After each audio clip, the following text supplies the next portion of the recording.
పురుష పురుష పరః వ్యక్తా వ్యక్తమిదం విశ్వం రూపంతే బ్రాహ్మణా విదుః. గట్టి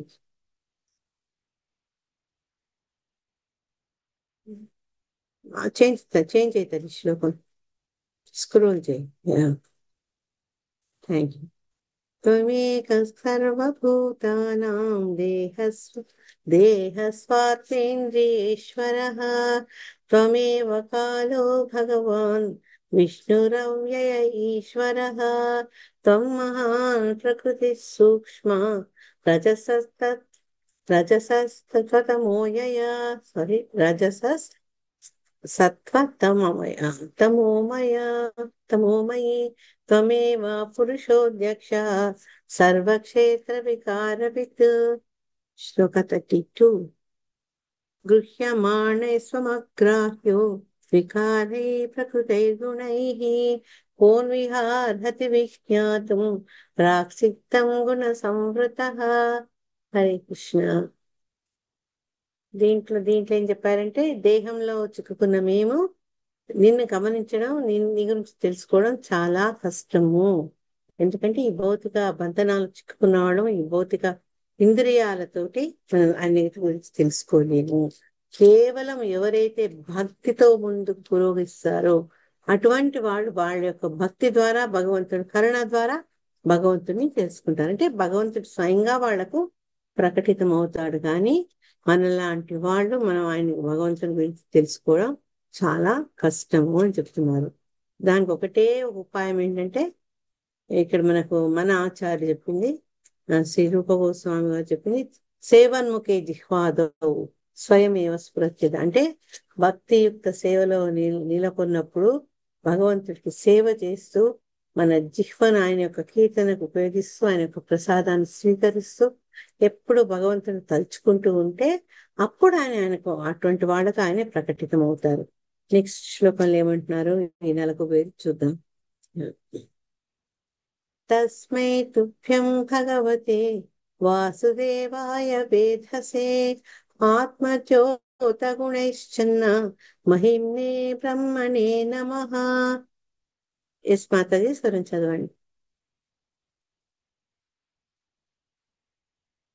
హరే కృష్ణ. చదవండి చేస్తున్నారు. ఎవరు మాట్లాడలేదు, నేనేమో చదువుతారేమో మిగతా వాళ్ళని నేను అవుతుంటే రోజు నేనే చదువుతున్నాను అనుకుంటారేమో అని. తస్మై తుభ్యం భగవతే వాసుదేవాయ వేధసే ఆత్మద్యోత గుణైశ్చన్న మహిమ్నే బ్రహ్మణే నమః. స్వతేజముచే మహిమలు కప్పబడి ఉన్నట్టు ఓ దేవా, నీవు దేవదేవుడవు, సృష్టికి మూలమగు సంకర్షణుడవు, చతుర్వ్యూహమునకు ఆదియగు వాసుదేవుడవు అయి ఉన్నావు. నీవే సర్వస్వము కనుక పరబ్రహ్మమై ఉన్నావు. అట్టి నీకు వందనములు. హరే కృష్ణ. హరే కృష్ణ. అంటే భగవంతుడి యొక్క తేజస్సు, భగవంతుని యొక్క శక్తులు ఆయన యొక్క స్వతేజస్సుతోనే, అంటే మాయాజమనిక చిన్నమని కుంతిమారా అని చెప్పినట్టు భగవంతుడు ఏంటంటే ఆ మహిమలని ఇట్లా ఓపెన్ గా చేయరు, ఒక రకమైనటువంటి తేజంతో అవి కప్పబడి ఉంటాయి. అది కాబట్టే ఎప్పుడైతే స్వామి బృందావనంలో ఆయన అరుదించాడో అందరు ఏమనుకున్నారంటే అతనికి సాధారణ బాలుడు అనుకున్నారు. అనుకొని ఆయనతోటి వివిధ రకాలైన రసాలతోటి ఆయనతో అటాచ్ అయ్యారనమాట. ఆయనే భగవంతుడు అని వాళ్ళకి తెలిసిపోయింది అనుకోండి, ఆయన అట్లా ఆ విషయాన్ని అతను ప్రకటితం చేసుంటే ఈ మన బృందావన ఈ లీలలన్నీ మనకు వినే గాని అనుభవించే అవకాశం ఉండకపోయేదేమో. ఎందుకంటే వాడు కూడా భయంగా దూరంగా ఉండేవాడు. కానీ ఇక్కడ ఏంటి, గోపులు గోప స్త్రీలు అమితమైన వాత్సల్యాన్ని కురిపించారు. గోప కన్యలు ఆయన ఆరాధించారు. గోప బాలకులు ఆయన ఒక మిత్రులాగా ఆయనతో చాలా చనువుగా ఉన్నారు. ఇవన్నీ ఏంటంటే వివిధ రసాలు వాళ్ళు ప్రదర్శించగలిగారు ఆయన యొక్క అనుబంధంతో. అంటే భగవంతుడు ఆయన మహిమను కప్పించాడు. ఆయనకు అక్కడ భగవంతుడిలా కాక వాళ్ళలో ఒకటిగా ఆయన మెలిగాడు. కాబట్టి అటువంటి లీలలు వాళ్ళు చేయగలిగారు, ఆనందించగలిగారు. కానీ ఆయన ఎవరు అంటే దేవాది దేవుడు. తర్వాత ఈ సృష్టికి మూలమైనటువంటి సంకర్షణుడు ఆయనే అని చెప్పారు. అంతేగాక మనం ఈ చతుర్వ్యూహం తెలుసుకున్నాం కదా, అనిరుద్ధుడు, వాసుదేవుడు, ప్రద్యుమ్న, వీటిలో ఆయనే అనిరుద్ధుడు అని చెప్పారనమాట. ఈ ప్రద్యుమ్న సంకర్షణ వీళ్ళందరికీ ఎవరు ఆ మొదలు అంటే వాసుదేవుడు. అందుకని సంకర్షణ ప్రద్యుమ్న అనిరుద్ధులకు ఆది అయిన వాసుదేవుడు. ఆ తర్వాత ఈ సృష్టికి మూలమైన అంటే ఏదైతే ఈ సృష్టి చేయబడుతుందో అటువంటి వాడికి ఆయన కారణం అన్నమాట. తర్వాత ఆ అటువంటి పరబ్రహ్మ అంటే భగవంతుని నుంచి వచ్చే దివ్య కాంతి, దివ్య తేజస్సు అని వినుకున్నాం. అది కూడా దానికి కూడా నమస్కారాలు చెప్తూ ఇక్కడ ఈ ఆ నలకుబేరుడును మణిగ్రీవుడు ఆయన పూజిస్తున్నారు అనమాట. అంటే నీ మహిమలు అందరికీ అర్థం కాదు, ఆ మహిమలు కప్పబడి ఉంటాయి. ఆ కప్పడం కూడా ఎలా అంటే ఆయన యొక్క తేజస్సుతోనే అది కప్పబడి ఉంటాయి. కానీ నువ్వు సాధారణుడు కాదు, నువ్వు ఇంత శక్తివంతుడివి అని ఆయన యొక్క గొప్పతనాన్ని వాళ్ళు చెప్తున్నారన్నమాట. చెప్తూ అటువంటి నీకు మా వందనాలు సమర్పించుకుంటున్నాం తండ్రి అని ఈ ఇద్దరు వాళ్ళకు చెప్తున్నారు. 34వ శ్లోకంలో ఏమన్నారో చూద్దాము. 34th తల్లి 34, 35 వచ్చింది. యస్యావతారా జ్ఞాయంతే శరీరేష్వశరీరిణః తైస్తైరతుల్యాతిశయైర్వైర్ ఎక్కడ ఉన్నా నేను కలిపిపోయింది. తైస్తైరతుల్యాతిశయైర్వీర్యై దేహిష్వ సంగతైః స భవాన్ సర్వలోకస్య భవాయ విభవాయ చ అవతీర్ణోంశ భాగేన సాంప్రతం పతిరాశిషాం. హరే కృష్ణ. పద్మజ చదువుతారా? ట్రై చేస్తామా? ఆ, యస్యావతార జ్ఞాయంతే శరీరేష్వశరీరిణః ఆ. తైస్తైరతుల్యాతిశయైర్వేష్వై. వీర్యై. మళ్ళా చదువుతాం తప్పు. సేమ్ అక్కడే నాది కూడా ఆగింది. వేర్యై దేహిష్వ సంగతైః. వీరై. ఓకే. యస్యావతార తుల్యాతిశయైర్వై దేహి సంగతైః దేహిష్వ సంగతైః. అది స్ప్లిట్ చేయగలిగితే ఇంకా ఈజీ అయ్యేది. నేను నా రికార్డింగ్ లో చేసి అది చూసి ఫాలో కావండి. ఏమీ లేదు మాతాజీ. ఇంకెవరైనా చదవండి నెక్స్ట్ ఇంకో చదవండి. ఇది చదవండి చదవగలుగుతాను మాతాజీ. ఒక్క నిమిషం. నేనేనా మాతాజీ? మీరే లక్ష్మీమాత చదవండి.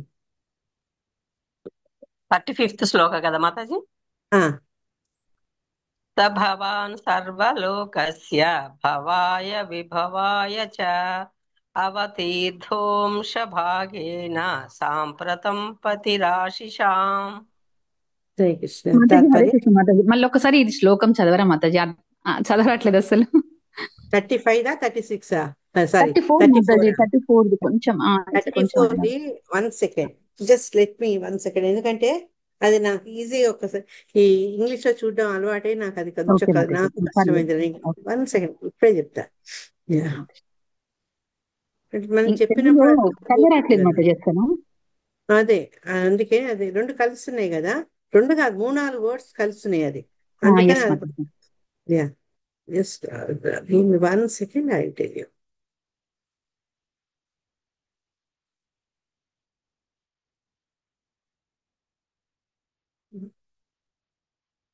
నువ్వు ట్రై చేయి, మొదలు పెట్టు తల్లి, నేను చెప్తా. ఎంతలోపల నేనే వచ్చేస్తా అక్కడికి. యస్యావతార జ్ఞాయంతే శరీరేష్వశరీరిణః తస్తై అయిపోయింది. ఈ నుంచి ఇంకా కష్టం ఆగుతుంది. ఇప్పుడే చెప్తా. మీరు మీనింగ్స్ అక్కడ 1 సెకండ్. తైస్తైర్ అతుల్యాతిశయైర్. ఇది తైస్తైర్ అతుల్యాతిశయైర్ వీర్యైర్దేహిష్వ సంగతైః. నాకు ఇట్లా అలవాటు అయిపోయింది. మాతాజీ నేను నోట్బుక్ లో నోట్ చేసుకుంటాను మాతాజీ. ఇంత ఈజీ కాదు. మళ్ళీ ఒక్కసారి చెప్తా. స్తైస్తై అతుల్యాతిశయై వీర్యై దేహిష్వసంగతైః వీర్యై యా ఇక్కడ వీర్యైర్ వీర్యై ఫస్ట్ ఇక్కడ వీర్యై దేహిష్వ ఓకే సంగతైః వీర్యై దేహిష్వ సంగతైః స్థైరతుల్యాతిశయై విషయైర్ విషయైర్ వీర్యై వీర్యైర్ దేహిష్వ సంగతైః. Okay, almost you are there. స్థైర్యతుల్యాతిశయైర్ వీర్యై దేహిష్వ సంగతైః. నాకు కూడా సడన్ గా తెలుగులో చదివేటప్పుడు నేను కొంచెం తడబడ్డా, సారీ. ఉన్నాయి కదా మాతాజీ ఒత్తులు, చాలా కష్టం చదవడం. ఒక్కసారి మీనింగ్ పెట్టరా?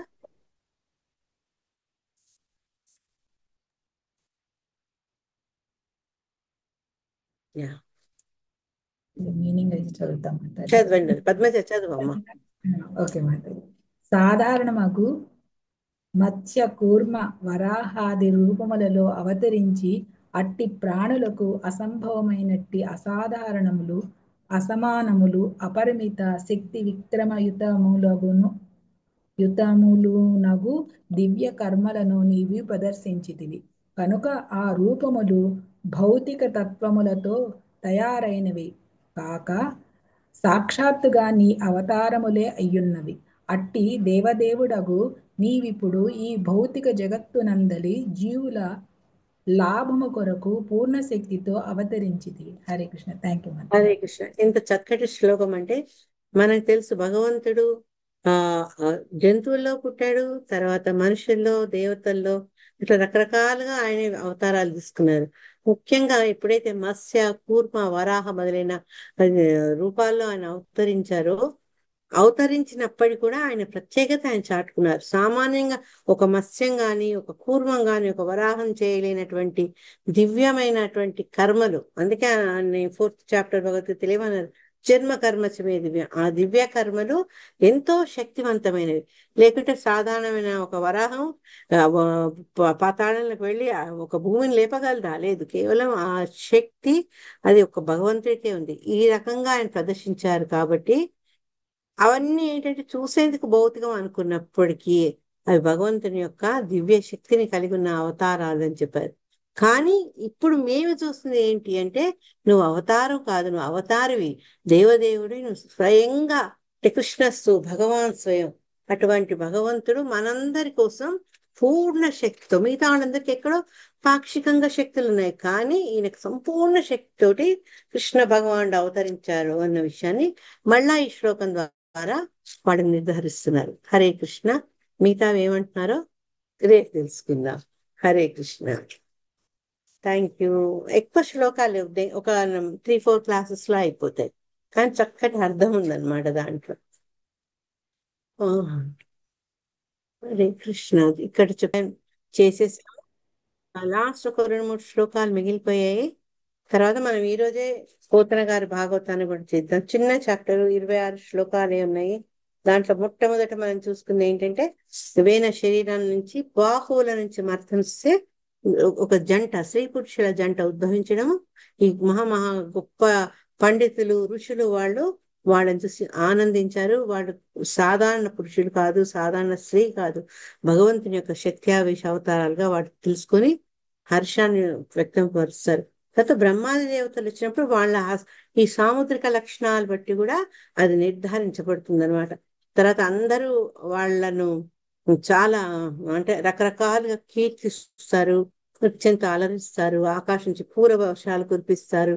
తర్వాత ఎప్పుడైతే ఇతను ఈ భూమిని పాలించబోయే రాజు అని పృథు మహారాజు అని పేర్కోవడము, తర్వాత లక్ష్మీదేవి యొక్క శక్త్యావేశమైన అర్చి అతని భార్యగా అతను స్వీకరించబోతున్నాడని విషయాన్ని మనం ప్రస్తుతించాము.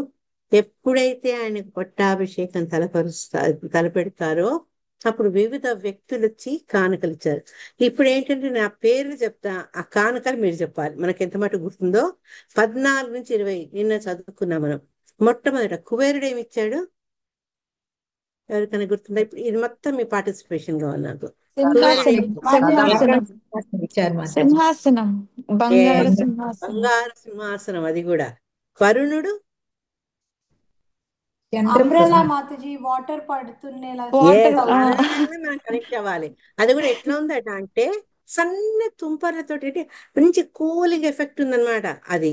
ఆ తర్వాత చంద్ర ప్రభలను, అంటే అంత తేజస్సుతో కలిగినటువంటి తెల్లని ఛత్రాన్ని ఇచ్చారనమాట ఎవరు? వరుణుడు.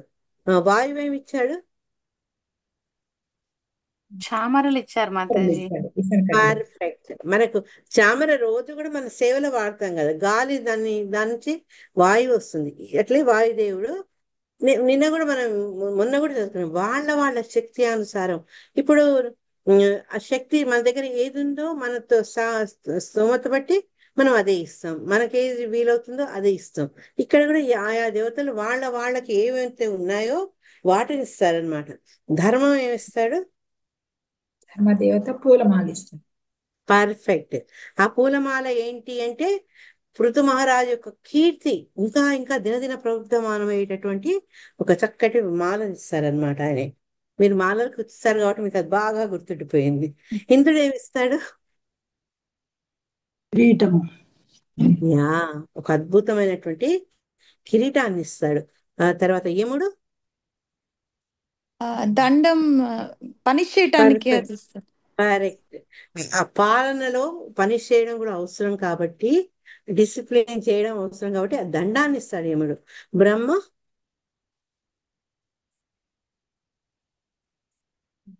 Transcendental necklace Mataji.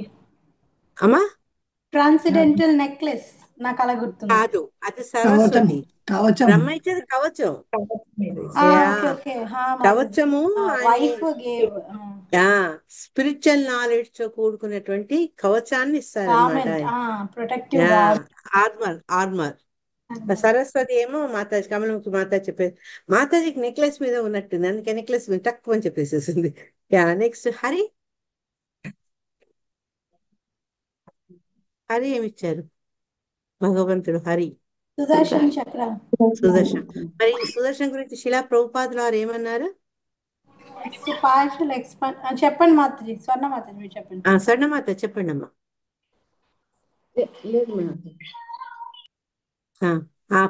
ఇది ఎట్లయితే పృథు తర్వాత అర్చి వాళ్ళు శక్త్యావేశ అవతారాలు, అదే రకంగా ఆయనకి ఇవ్వబడినటువంటి సుదర్శనం కూడా భగవంతుని యొక్క హస్తంలో ఉండే ఆ మహాసుదర్శనంలోని శక్తిని తీసుకున్న ఆయుధం అన్నమాట. దాని యొక్క శక్తిలో కొంత భాగం ఇది అనమాట. ఈ సుదర్శనం ఆ సుదర్శనం ఒక్కటి కాదు అన్న విషయాన్ని ఇంత స్పష్టంగా చెప్పారు. తర్వాత లక్ష్మీదేవి ఏమిచ్చారు? సంపదలు. అవి ఏం సంపదలు సంపదలు సంపదగా ఇంకేమిచ్చారు?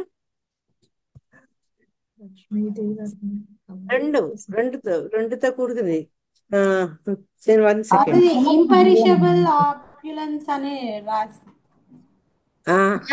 సంపత్తులు మాతాజీ అవ్యంగా ఉండే సంపత్తి ఇచ్చారు. సంపత్తి కాక ఇంకో ఇచ్చారు, ఏం చెప్పండి అది? నేను ఇంపరిషబుల్ ఆర్నమెంట్స్ ఆప్యులెన్స్ అనే రాస్తాను. 1 సెకండ్. విజయమో ఇది విజయం అనుకుంటా మాతాజీ అన్నారు. సౌందర్యము అని చెప్పారు మాతాజీ మీరు. అవ్యయమగు సంపత్తుల్ని ఇచ్చారు అంటే తరగని సంపత్తుల్ని ఇచ్చారు ఆవిడ.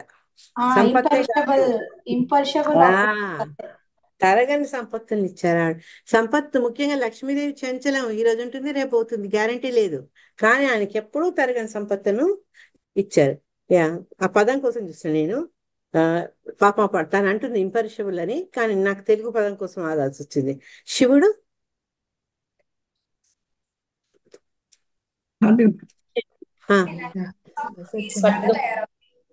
ఖడ్గము వర ఇచ్చాడు. ఖడ్గం ఇచ్చారు. ఆ ఖడ్గంకి ఒక గుర్తింపు చంద్ర 10 చంద్రులు ఉంటాయి. చంద్రుల యొక్క దుర్గాదేవి శివుడు. ఆవిడ ఇచ్చింది 100 అడిగింది తన క్వశ్చన్. తర్వాత సోముడు. సోముడు అంటే ఎవరు? చంద్రుడు చంద్రుడు అది చంద్రుడు. ఆయన ఏమిచ్చారు? గుర్రాలు గుర్రాలు. ఇచ్చాడు మాత, గుర్రాలు ఆ గుర్రాలు అమృతప్రాయమైనటువంటి గుర్రాలను ఇచ్చారు. అదనమాట. సోమ అనగానే మనకు అమృతం గుర్తుకు రావాలి. తత్ విశ్వకర్మ రథం రథం ఆ, రథం కూడా అత్యంత సుందరమైన రథాన్ని ఇచ్చారు ఆయన. అగ్నిదేవుడు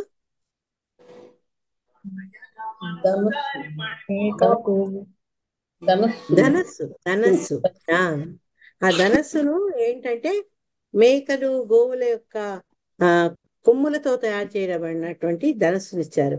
మరి ఆ ధనస్సుకు తగినటువంటి బాణాలను ఎవరు ఇచ్చారు? సూర్య. పర్ఫెక్ట్. ఆ సూర్య ఇచ్చినందుకు ఆ బాణాలు ఎలా ఉన్నాయట? సూర్యప్రభలు కలిగి ఉన్నాయి. దివ్య ప్రభులు, మళ్ళీ మహా తేజాన్ని కలిగి ఉన్నాయి అన్నమాట అవి. తర్వాత భూదేవి ఏమి ఇచ్చారు? ఆయనకి పాదుకలు చెప్పులు ఇచ్చారు. పాదుక. ఒక చెప్పులు అంటే దాని మీద డిగ్రేడ్ చేసినట్టుంది. పాదుకలు ఇచ్చారు. ఆ పాదుకలకి దానికి ఒక స్పెషల్ ఫీచర్ ఉంటుంది కదా మాతాజీ, ఎక్కడ కావాలంటే అక్కడికి వెళ్ళిపోయేంత. పాదుకల గొప్పతనం. ఎక్కడికి కావాలంటే అక్కడికి వెళ్ళిపో. ఇచ్చా ఏమనొచ్చుదని ఇచ్చా ప్రయాణం అనుకోవచ్చు. ఎక్కడికంటే అక్కడికి ఇచ్చా గమనం. థ్యాంక్ యూ మాతాజీ. బ్రహ్మమైన వర్డ్ ఇచ్చారు, ఇచ్చా గమనం. అది చెప్పారు మాతాజీ, అమ్మా కేసరి అని చెప్పారు. ఎగ్జాంపుల్ గా అంతరిక్షాలు ఉండే దేవతలు కేచరి. తర్వాత సూర్యుడు ఈ కేచరి వాళ్ళు ఏమిచ్చారు? పదే పదే పుష్పాలను ఆయన మీద అభిషేకించారు. వాళ్ళు ఇటుపోతూ అటుపోతూ వచ్చి ఆయన మీద పువ్వులు చల్లుతున్నారు. తర్వాత దేవత వీళ్ళు మునులు ఆశీస్సులు. Very good. చాలా గొప్ప ఆశీస్సులు ఇచ్చారనమాట ఆయనకు. తర్వాత సముద్రము సాగరం శంఖం అది శంఖం ఇచ్చారు. మాతాజీ డెమిగాడ్స్ వాళ్ళు సాంగ్స్ పాడుతూ వాళ్ళు ఇన్స్ట్రుమెంట్స్ కూడా ఇచ్చారు కదా మాతాజీ? ఇవ్వలేదు స్టార్టింగ్ లో. They will play. ఇది ఇక్కడ ఏంటంటే ఆయనకు ఆర్ట్ అండ్ అవి ఇస్తారు తర్వాత. ఇప్పుడు తర్వాత వీళ్ళు ఎవరు ఇప్పుడు చక్కటి రథం వచ్చింది, రథానికి అమృతప్రాయమైనటువంటి గుర్రాలు ఉన్నాయి. అది వెళ్లేందుకు దారి ఎవరు ఇచ్చారు? సుగమం. ఇప్పుడు మన దగ్గర చూడండి, బ్రహ్మాండమైన BMW ఉంటుంది, లేకుంటే మెర్సిడీస్ కార్ ఉంటుంది, లేటెస్ట్ మోడల్.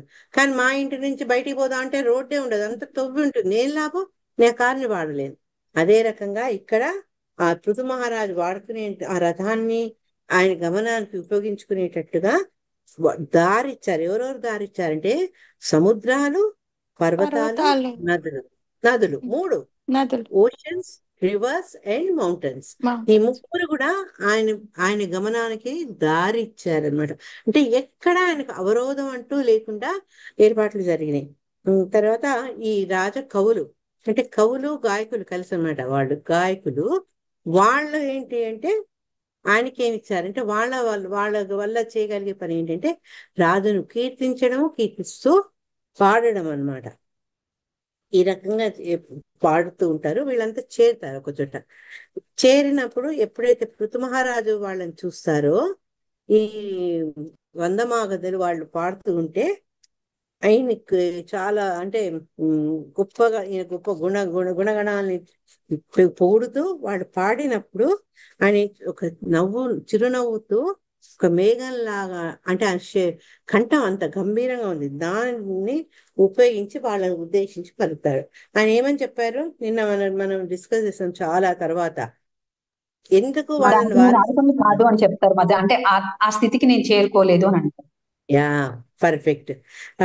చెప్పుకుంటూ అది ఎప్పుడైతే పృథు మహారాజు అన్నాడు, నాలో ఇంకా అటువంటి లక్షణాలు ప్రకటితం కాలేదు, మీరెందుకు పాడుతున్నారు అంటే ఈ కవులు చెప్పొచ్చట, తప్పేముంది, నువ్వెంత గొప్పవాడు, ఇంతమంది దేవతలందరూ నీకు రకరకాల కానుకలు తెచ్చిస్తున్నారు, నువ్వు సాధారణ వ్యక్తి కాదని మాకు తెలుసు, నిన్ను పొగుడుతూ పాడితే ఏమైతుంది అని అంటారట. అంటే అప్పుడు పృథు మహారాజు చెప్తారనమాట, మీరు ఏ గుణగణాన్ని నాకు ఆపాదించి చెప్తున్నారో అవన్నీ నాకు లేనందువల్ల అవి జస్ట్ వృధా పోతాయి. అంటే మీ పొగడ్తలంతా వృధా పోతాయి. నన్ను వృధాగా పొగిడినందుకు కూడా మీకు అది దోషంగా కాదు, జరగవచ్చు. కాబట్టి ఎవరు దానికి పాత్రో ఈ పొగడ్తల్ని మీరు వాళ్ళకి సమర్పించండి. దీన్ని బట్టి మనకు 2 పాఠాలు నేను డిస్కస్ చేసుకున్నాం. చెప్తారా ఏం తెలుసుకున్నాం మనం? మాతాజీ హరే కృష్ణ. చెప్పండి ఇంద్రమ్మ. ఎవరైనా పొగిడినప్పుడు అది మనము దాన్ని మనం స్వీకరించకూడదు. అది స్వీకరించకూడదు అంటే మన అర్హులం కాకపోతే, అయినా కూడా భగవంతుడికి అర్పించాలా, ఒక గురువుకి మన గురువుకి అర్పించాలా. అది మనకు కాదు, మనం ఆ పొగడ్త స్వీకరించకూడదు మనం అర్హులం కాకపోతే. అది మనకు చెందింది కాదు. ఒకవేళ నిజంగా అట్లా మనలో ఆ లక్షణాలు ఏమైనా ఉన్నా కూడా మనం అవి మనకు కాకుండా మనం వెంబడే ట్రాన్స్ఫర్ చేయాలి. ఇప్పుడు మా దగ్గర ఆచార్యులు లేకుంటే లెక్చర్స్ ఉంటారు, వాళ్ళకి రకరకాల స్పీకర్స్ ఉంటారు. మనం వాళ్ళ పేరు చెప్పి జయంగా వాళ్ళు ఏమంటారు, వెంబడి ప్రభుపాదికి జయ అంటారు కదా. అంటే ఏం చేస్తున్నారు వాళ్ళు? ప్రభుపాదికి ఆ గౌరవాన్ని ట్రాన్స్ఫర్ చేసేస్తున్నారు. శిలా ప్రభుపాదకు ఆయన పాద పూజ చేయడం నేర్పించినప్పుడు వాళ్ళు శిష్యులు పాద పూజ చేస్తుంటే ఆయన కూడా కళ్ళు మూసుకొని పాడుతుండేవాడట. వీళ్ళు అడిగేది, శిలా ప్రభుపాద మీరెవరిని ధ్యానిస్తుంటే, నేను మా గురువుని ధ్యానిస్తున్నా. మీరు నాకు పాద పూజ చేస్తుంటే నేను మనసులో నా గురువుకి పాద పూజ చేస్తున్నా అనేవారట. అంటే అది మనం ఒక గౌరవాన్ని మనకి ఇచ్చినప్పుడు ఎవరైనా దాన్ని మనకంటూ మనకు స్వీకరించకుండా ఎంబడే మనకంటే ఎవరైతే గొప్పవాళ్ళో అరుపులో వాళ్ళకి అది ట్రాన్స్ఫర్ చేయాలి. లేకపోతే నేను మాతాజీ అన్నట్టు మన అహంకారానికి తర్వాత మనం పడిపోయేందుకు కూడా అది కారణం అవుతుంది, మన పతనానికి కూడా అది కారణం అవుతుంది అనమాట. Hare thank you. అయితే ఆయన ఏం చెప్పారు అంటే, వీళ్ళు పాడుతున్నటువంటి ఈ గుణగణాలు ఇవన్నీ కూడా ముందు ముందు ఆయనలో ప్రకటితం కావచ్చు అన్నమాట అని చెప్పేసి, సరే ఆయన ప్రకటితం అయితే అయింది. అప్పుడు మీరు నా గురించి పాడండి. నేను ఎప్పుడైతే అటువంటి లక్షణాలని నేను ప్రదర్శిస్తానో అప్పుడు మీరు వాటి గురించి చెప్పండి. అది కూడా నా ముందు కాదు, నా వెనుక నా గురించి చెప్పండి అని చెప్పారట. అప్పుడు ఈ గాయకులకు డౌట్ వస్తుందన్నమాట, మరి మేము ఏం చేయాలి? ఇంత గొప్ప సభలో నీకు ఇంత చక్కటి దేవతల మధ్య బ్రహ్మ సమక్షంలో పట్టాభిషేకం అవుతుంటే నిన్ను మేము పొగడాలని మాకు చాలా కోరికగా ఉంది అని వాళ్ళు అంటారనమాట. అప్పుడు ఈ పృథు మహారాజు 23వ శ్లోకంలో ఏం చెప్తారు అంటే, ఆయనే భగవంతుడికి మీరు మీ యొక్క ఈ గానాన్ని, ఈ యొక్క పొగడ్తల్ని భగవంతుడికి సమర్పించండి అని చెప్పారనమాట. ఎందుకు అంటే, ఒక బుద్ధిమంతుడు, ఒక యోగ్యుడు ఎప్పుడైనా అన్యులను కాక కేవలము భగవంతుడికే సమర్పిస్తారు. అందుకే ఇక్కడ ఏం చెప్పారు 23లో, సౌమ్యులారా అన్నారు. వీళ్ళను, ఈ సూత తర్వాత వీళ్ళందరినీ సౌమ్యులారా అనుకుంటూ, అటువంటి భక్తులు మీరు భగవంతుడి యొక్క గొప్పతనం తెలుసు కాబట్టి మీరు ఆయననే అర్చించండి, ఆ స్తుతులు ఆయనకే అర్పించండి. ఎందుకంటే భగవంతుడు లాగా ఇంకెవరికి అర్హత లేదు. ఆయన ఉత్తమ శ్లోక అంటారు. ఉత్తమ శ్లోక అంటే బెస్ట్ ఆఫ్ ది వర్డ్స్, అంటే అన్నిట్లో ఉత్తమమైన పదాలతో ఎవరైనా పడగవాడు ఉన్నారు అంటే కేవలం భగవంతుడు. అంటే ఆయన మన 10th చాప్టర్లో అన్నిట్లో ఉత్తమమైన వాటి నేనే, అన్నిట్లో శక్తివంతుడు నేనని చెప్తారు కదా. అదే రకంగా అన్నిట్లో ఉత్తమమైన పదాల పొందుతో ఏర్పడ్డ ఈ పొగడ్తలు కానీ ఈ కీర్తించడం కానీ కేవలం ఆ స్వామికే చెందుతాయి, మనందరికి అవి చెందవు. ఆ విషయాన్ని మనం గుర్తుంచుకోవాలన్నమాట. కానీ అజ్ఞానులు ఏం చేస్తున్నారంటే, ఎవరినంటే వాళ్ళని నమ్మడము, దేవుడిగా క్లెయిమ్ చేసుకున్న వాళ్ళను పొగుడుతూ వాళ్ళ కీర్తిని 10 మందికి చాటుతాం అజ్ఞానంతో. బెస్ట్ ఎగ్జాంపుల్ ఏంటంటే కలి. ఇప్పుడు మనకు శ్రీమద్ భాగవతంలో కల్కి ఎప్పుడు అవతరిస్తారో అనేది కూడా చెప్పారు. కానీ ఆల్రెడీ మన దగ్గర 2-3 కల్కీలు ఉన్నారు. మేము కల్కి అంటే మేము కల్కి అని చెప్పుకుంటారు. మళ్ళీ వాళ్ళకి ఫాలోవర్స్ ఉన్నారు, చాలా శ్రద్ధగా ప్రోగ్రాంలన్నీ చేస్తారు. కానీ వాళ్ళు అజ్ఞానులు. భగవంతుడు కలికి రూపంలో వచ్చేందుకు ఇంకా మన పెద్దవాళ్ళు చెప్పేది అంటే 4,27,28,000 సంవత్సరాలు ఉందట ఇంకా మనం అన్ని వేల సంవత్సరాల తర్వాత, అన్ని లక్షల సంవత్సరాల తర్వాత వచ్చే కల్కి భగవాన్ని ఇప్పుడే పుట్టించేసి మనలాంటి అమాయకుల్ని ఎక్స్ప్లాయిట్ చేసేవాళ్ళు కూడా ఉన్నారు. కానీ అవన్నీ మనము నమ్మకూడదు. మనకి ఈ చాప్టర్ చిన్న చాప్టర్ అయినా మనకు చెప్పే సందేశం ఏంటంటే, అనవసరంగా పొగడ్తల్ని మనము మనకు చెందినవి అనుకొని పొంగిపోకూడదు. అకారణంగా అర్హులు కాని వాడిని పొగడకూడదు. తర్వాత ఎవరినైనా మనం భగవంతుడని మనం గనక అంటే, సాముద్రిక లక్షణాలు ఏదైనా మనకు శాస్త్రాల్లో ఆచార్యులు చెప్తున్న రకంగా వాళ్ళలో ఏమైనా చిహ్నాలు ఉన్నాయా అతన్ని భగవంతుడిగా మనం పిలిచేందుకు కానీ, భగవంతుడిగా పిలిపించుకునేందుకు అతనికి కానీ ఏదైనా ప్రూఫ్ ఉందా? మనం ప్రతిదానికి ఆధార్ ప్రూఫ్ అడుగుతున్నారు. అట్లే మనము చిన్న చిన్న లైఫ్ లెస్ వాటికి ఆధార్ ప్రూఫ్ చూపించినప్పుడు అంత గొప్పది. అంటే మన జీవన మరణ సమస్య, మన ఆస్తికత్వానికి గుర్తింపు, అది దానికోసం మనం ఎవరిని పడితే వాళ్ళని నమ్మకుండా శాస్త్రాలు, గురు సాధు శాస్త్రం వాళ్ళు చెప్పిన విధంగా అటువంటి వాళ్ళని మనము అర్చించాలి, వాళ్ళకు మనం శరణు వేడుకోవాలన్నమాట. అది మనకి ఈ చాప్టర్ ద్వారా చెప్తుంది. వీళ్ళు 23వ శ్లోకంలో ఆయన ఏం చెప్పారు? సరే నువ్వు భగవంతుని ప్రే చేయమంటే వీళ్ళు అంటారట, నువ్వే కదా భగవంతుడివి, అందరు చెప్తున్నారు నువ్వే భగవంతుని యొక్క శక్తి ఆవేశ అవతారం, నువ్వే కదా మా పొగడ్తలకు తగినటువంటి వాడు అర్హుడివి అని ఆ సూత మందమాగతులు చెప్పొచ్చు. అప్పుడు పృథు మహారాజు ఏమంటారంటే 24వ శ్లోకంలో, మహాగుణానాత్మని కర్తుమీష హస్తావకైస్తావయతే సతోపి తేస్యా భవిష్యన్నితి విప్రలప్తో జనావహాసం కుమతిర్న వేద. మాతాజీలు చదువునా మాతాజీ? చదవండి నాగమణి మాతాజీ. నేను ట్యూన్ చదవలేదు, ట్యూన్ చదవండి. महद्गुणानात्मनि कर्तुमीशः कस्तावकैस्तावयते सतोऽपि तेस्या भविष्यन्नति विप्रलब्धो जनावहासं कुमतिर्न వేద. అట్టి మహద్గుణములను కలిగి ఉండే మాతాజీ,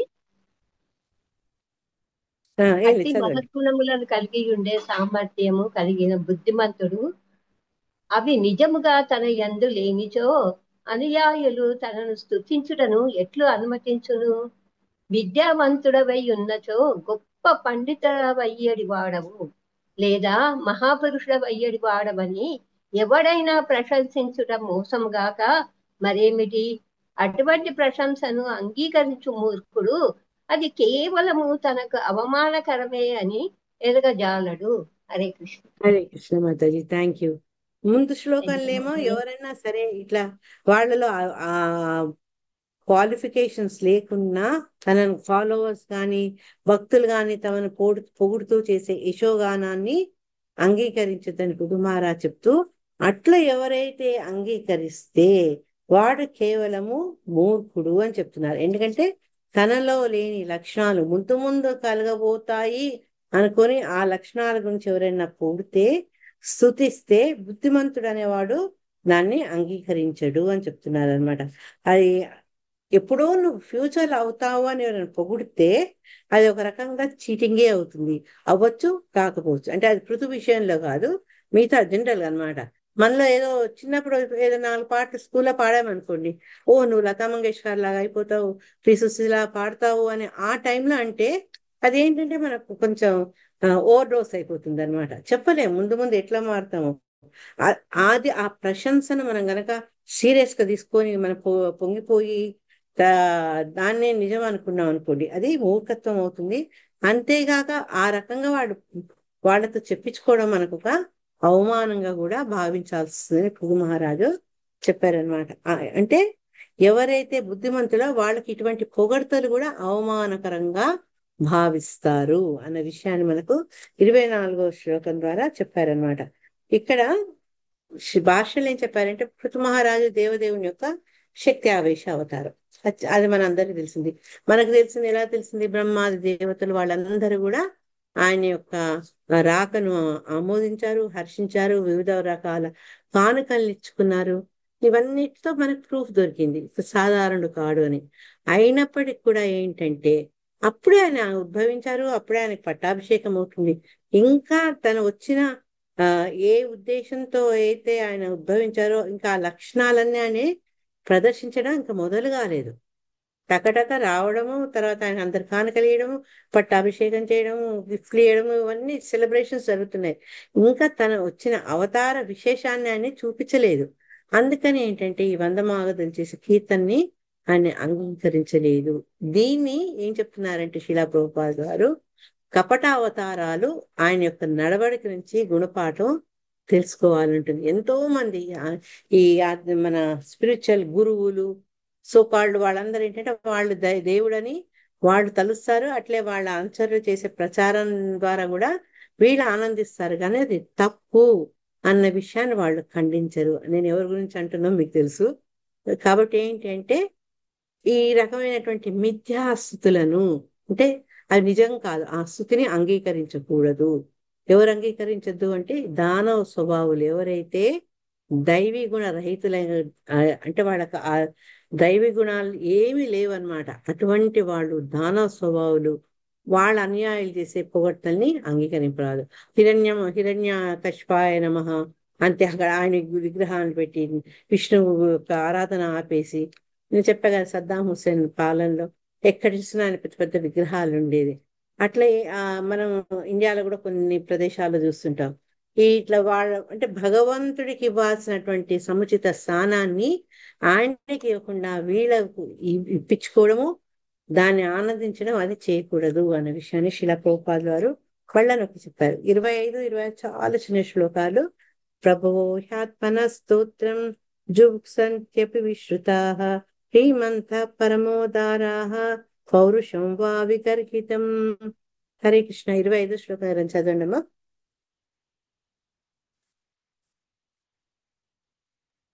హరే కృష్ణ మాతాజీ. చదవండి రాదు మాతాజీ. ప్రభవో ఈహాత్మన స్తోత్రం జుగుప్సాంత్యపి విశ్రుతః హిమంతః పరమోదారః పౌరుషం వా విగరిహాతం. గౌరవనీయుడు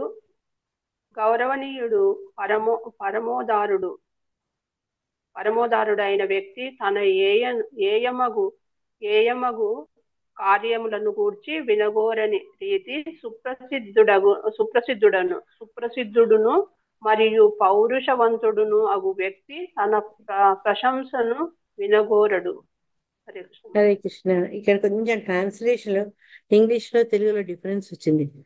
మన ఇక్కడ తెలుగు భాగవతం బట్టి చూసుకుంటే ఏమన్నారంటే అందరిలో గౌరవాన్ని పొందినవాడు, తర్వాత పరమ ఉదారుడు, మ్యాగ్నానిమస్ వ్యక్తి. అతను తన హేమగు కార్యాలంటే ముందు ఇతని ఈ స్థితికి రాకముందు చేసిన ఎవరైనా చేయకూడని పనులు చేస్తే దాని గురించి ఎలా వినాలని అనుకోరు, వినదలుచుకోరు. అంటే వాళ్ళలో అరే నేను ఆ తెలియకుండా ఆ పొరపాటు చేశాను, ఇప్పుడు ఎంతో కష్టంతో ఎంతో శ్రద్ధతోటి ఈ స్థితికి వచ్చా, దాని గురించి తలవడం న్యాయమా అని అనుకుంటారు కదా. అట్లానే ఒక రకంగా చెప్పారు. మన గౌరవదర్శన ప్రభు ఏం చెప్పారంటే సాధువులు, తర్వాత గొప్పవాళ్ళు, తర్వాత ఈ ఉదార గుణము పరమోదార గుణాలు కలిగిన వాళ్ళు ఏంటి అంటే వాళ్ళని ఎవరన్నా పొగిడితే వాళ్ళు వినదలుచుకోలేదు. అది వాళ్ళ శక్తి సామర్థ్యాలకు ఒక రకమైనటువంటి విమర్శ అన్నట్టుగా వాళ్ళు ఫీల్ అవుతారట. అది కొంచెం డిఫరెన్స్ వచ్చింది. మొత్తానికి ఏంటంటే వాళ్ళ గురించి వాళ్ళు ఎవరైనా మాట్లాడితే అది వాళ్ళు వినదలుచుకోరు. వాళ్ళ ప్రశంసను ముఖ్యంగా మనకేంటంటే పొగుడుతుండాలి, ఆహా ఇంద్రుడు నువ్వు, చంద్రుడు నువ్వు, ఇదాను అలా, కానీ అటువంటి వాళ్ళు ఆశించరు. లాస్ట్ శ్లోకంలో వయంత విదితాలోకే సూతాద్యాపి వరీమపి కర్మభి కథమాత్మానం గాప ఇష్యామ బాలవత్. ఋతు మహారాజ్ చెప్తున్నాడు వాళ్ళతోటి ఆఖరి గాడు ఇది. హరే కృష్ణ. చదవండి గీత మాతాజీ. వయం త్వవిదితాలోకే సూతాజాపి వరిమభిః కర్మభి కథమాత్మానం గాపయిష్యాము బాలవత్. పృథు మహారాజు పలికెను, ఓ సూతాది భక్తులారా, ఈ క్షణమున నేను ఏమాత్రము సుప్రసిద్ధుడను కాను. ఏలైనా మీరు కీర్తింపగలిగిన శ్లాఘనీయమగు కార్యమును నేనింతవరకు ఏదియును చేయలేదు. అయినచో బాలురవలే మీచే ఆత్మస్థుతిని ఎట్లు కావించుకొనగలను? హరే కృష్ణ. థ్యాంక్ యూ హరే మాతాజీ. కృష్ణ. ఇక్కడ పండ్ల అంటే ఈ 4-5 శ్లోకాల్లో కూడా మీ పొగడ్తలకు నేను అర్హుణ్ణి కాను అన్న విషయాన్ని ఆయన సున్నితంగా వాళ్లకు వినతి చేసుకుంటున్నారు. దాని ద్వారా ఆయన యొక్క ఆ ఏమైనా స్వభావం, ఆయనలో ఉండే ఆ మృదు స్వభావాన్ని కూడా ఆయన చెప్పుకుంటున్నారంట. విధేయత, తర్వాత మీ పొగడ్తలకు నేను తగను అన్న హంబుల్నెస్, దాని కరెక్ట్ పదం దొరకట్లేదు నాకు. ఆ స్వశీలత మనకి ఇక్కడ కనిపిస్తుంది అనమాట. ఋతుమహారాజు వాళ్ళందరిని ఉద్దేశించి ఏమన్నారంటే, ప్రస్తుతానికి ఈ క్షణం నేను ఏమి ప్రసిద్ధి చెందే పనులు ఏమి చేయలేదు, నేను సుప్రసిద్ధుని కాను. కాబట్టి మీరు ఈ పొగుడుతున్నారే, ఆ పొగుడుతున్న పనులు ఏవి నేను ఇప్పుడు చేయలేదు. మీరు పొగుడుతుంటే నేను ఎలా పొగిడించుకోగలను? నేనైతే ఆ పనులు చేయలేదు. ఏ పనులు నేను చేయలేదో ఆ పనులు మీరు నేను చేస్తున్నట్టు పొగుడుతుంటే ఆ పొగడ్తల్ని ఎలా స్వీకరిస్తాను అని సున్నితంగా దాన్ని అని వారిస్తారనమాట. ఆ తర్వాత ఏం చేస్తారో వాళ్ళు అనేది నెక్స్ట్ అధ్యాయంలో స్టార్ట్ అవుతుంది. హరే కృష్ణ. Thank you.